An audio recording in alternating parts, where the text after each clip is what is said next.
So what I've done here is I've actually gone ahead and removed the astragal.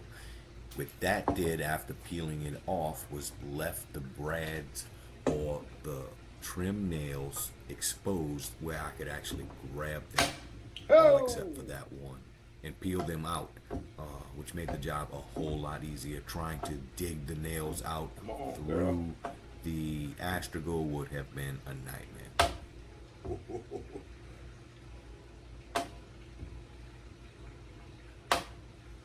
Oh,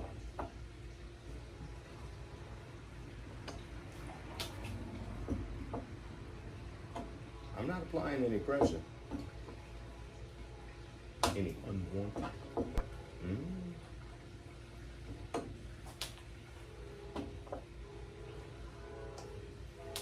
I need to get me a baby hammer.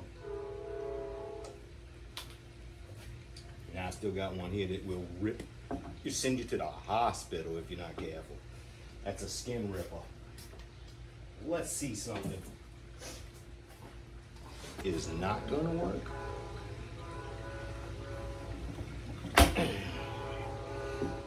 But that thing's coming out one way or the other. Oh, it's going in. Yeah.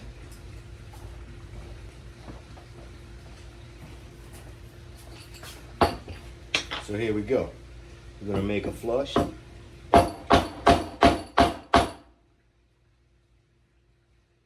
not enough. I know I got a nail set in here somewhere. Yeah.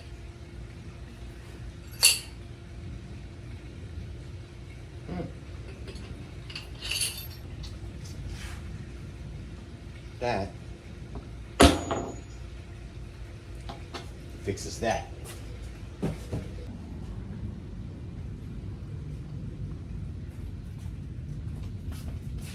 I gotta rough it up.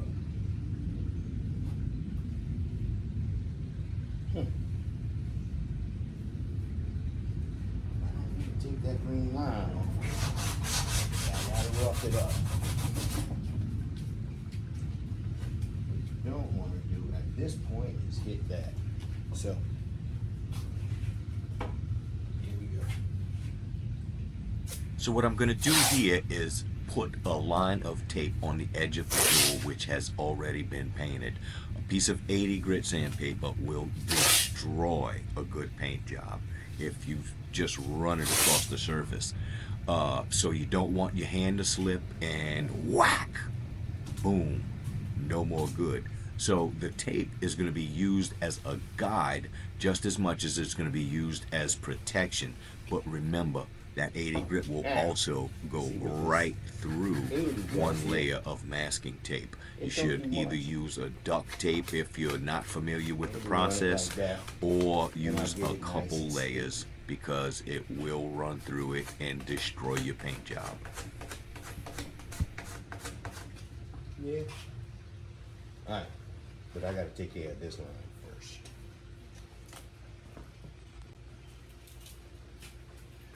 Alright, here's my first think through for the day.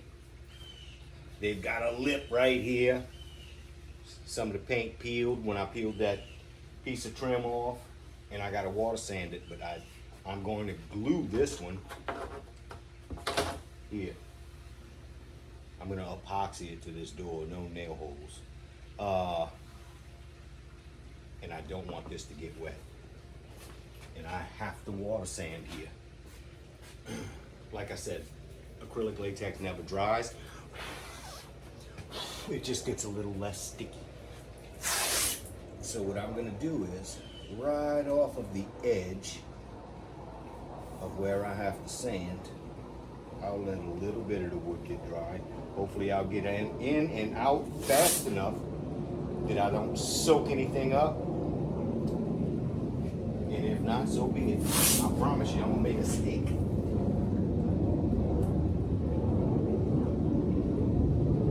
The dry area under this tape will get scuffed up with an 80, so it takes the epoxy, and so will half of the bottom of this thing. I'll touch it with 80 on this side, and when I epoxy it and clamp it, that's his a wrap.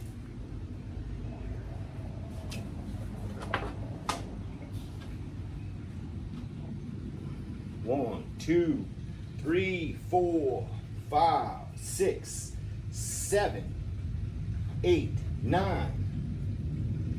And the one that I couldn't get out, nope, 10. And the one that I couldn't get out, 11. I guess I'm gonna call that a brag or a staple.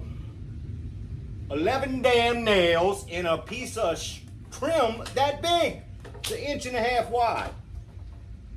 Out of their mind, whoever did that. And that's the factory.